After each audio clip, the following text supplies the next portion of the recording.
Are you preparing your homeschooled middle schooler for any future he or she decides to do? Well, in this video, I'm gonna give you some things I think that you should be teaching your middle schooler to prepare them well. You ever wonder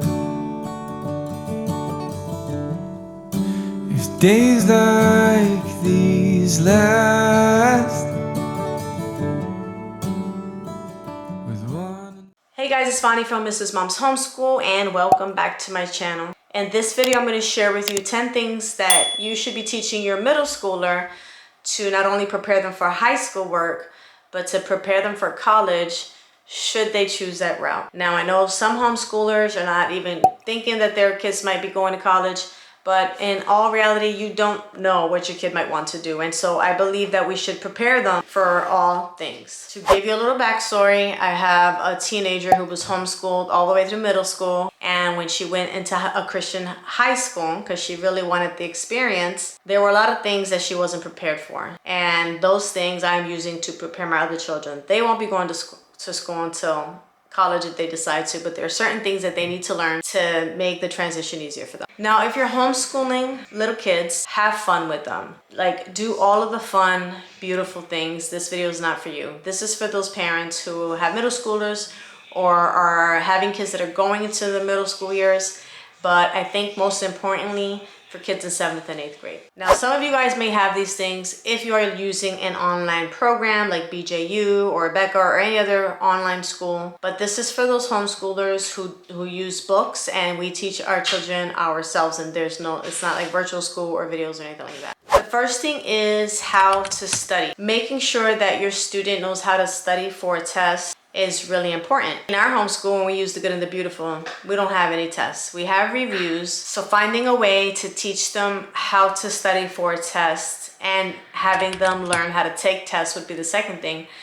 Teaching them how to take tests, how to answer multiple choice, how to answer essay questions, and things like that is really important. I'm not saying you should be giving your kids grades all the time or give them tests all the time, but they should know what to do. The second thing is making sure that they're taking their education seriously. So if you're not one who does grades, I don't do grades, finding a way, rewarding them or something to have them take it seriously. For my daughter, because we homeschooled, everything was so relaxed, she had a hard time taking her grades seriously in the beginning and understanding that her grades are like what they use to determine whether or not she's going to pass the next level.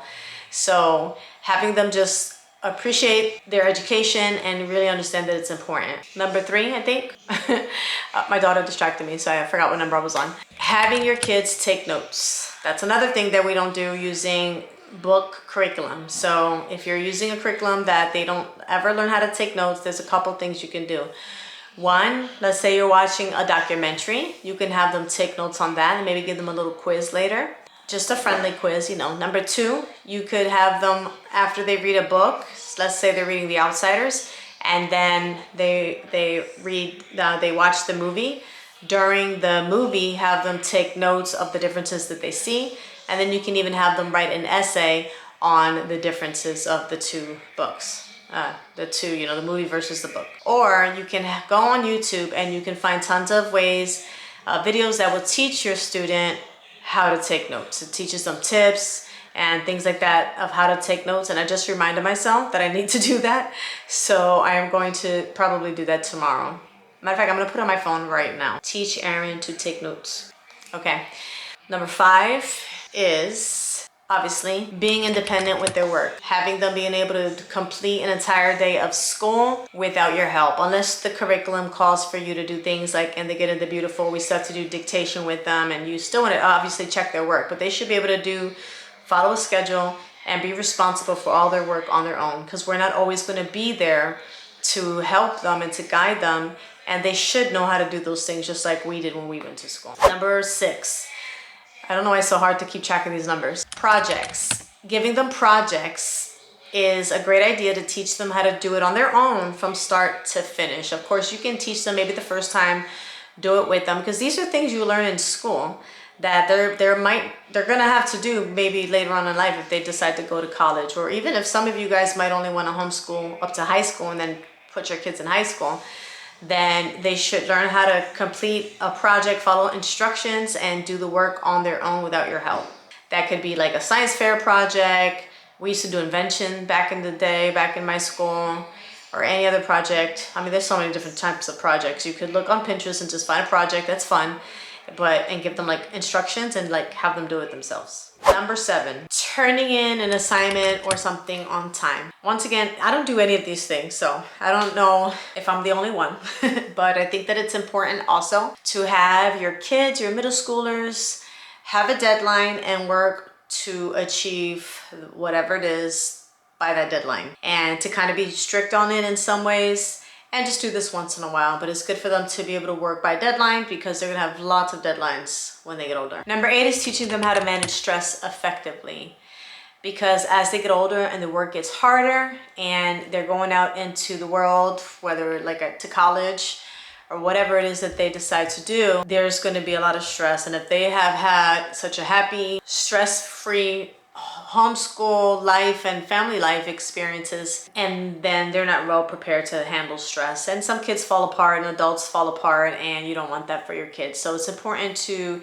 teach them how to handle stress effectively. And I think that by doing the things that I've mentioned before will help in a way, because like deadlines bring stress, right? When you have to do something, or if you have a project that's a little bit difficult for you, but teaching them how to handle those emotions and not to procrastinate is something that would really help them in the future. And my last bit of advice is to teach them how to use the internet safely, but for research. Teach them how to research something and how to use books from the library and also websites from the internet to be able to research a topic, whether to do an essay or to do their projects, because we live in a digital world and they are definitely going to need that skill. I hope I helped you guys a little bit think about stuff that maybe you didn't think about before. And we want to best prepare our students for every possible outcome. We don't know what they're going to want to do when they get older. So we want to prepare them the best that we can. So is there anything else that you guys think that we should be preparing our middle schoolers for? I would love to hear it. Please leave it in the comments below. Just want to thank you guys so much for watching, and I will see you in the next video.